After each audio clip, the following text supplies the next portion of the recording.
Hello friends, मीनाज किचनमध्ये तुमचं खूप खूप स्वागत आहे. सध्या द्राक्षाचा सीझन चालू आहे आणि काळे द्राक्षसुद्धा आलेले असतात. त्यापासून अगदी सहज आणि सोप्या पद्धतीने मी ब्लॅक करंट आईस्क्रीम तुम्हाला दाखवणार आहे. त्यासाठी द्राक्ष घेतलेले आहेत, स्वच्छ धुवून घ्यायचे. मिक्सरमध्ये त्याचं क्रश करून घेतलेलं आहे. ते कढईत टाकून घेऊया. गरम झाल्यानंतर त्यामध्ये थोडीशी साखर टाकून घ्यायची आहे. हे हिरव्यापेक्षा थोडीशी गोड असतात, त्यामुळे साखर थोडीशीच टाकायची आहे. आणि मग 2 ते 3 मिनटं आपण ह्याला व्यवस्थित शिजवून घेऊया. तो क्रश अगदी छान होतो.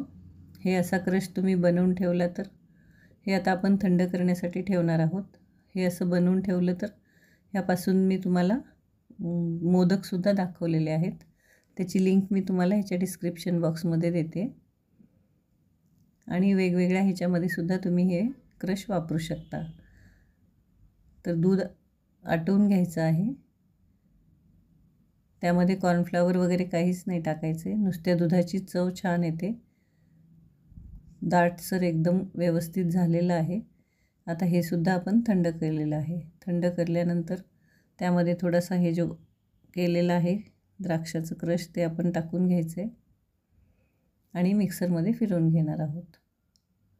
तर अशा छान छान आणि वेगवेगळ्या रेसिपींसाठी तुम्ही माझ्या चॅनलला सबस्क्राईब, लाईक आणि शेअर करा.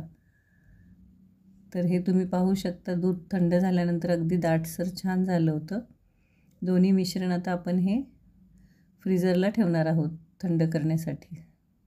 त्यावर थोडंसं क्रश टाकून घेऊया, सजावटीसाठी अगदी छान दिसेल. आणि आईस्क्रीम तर अगदी छान होतं. हे टेस्टसुद्धा खूप छान लागते. तर ही रेसिपी तुम्ही नक्की ट्राय करा. आपलं आईस्क्रीम तयार आहे.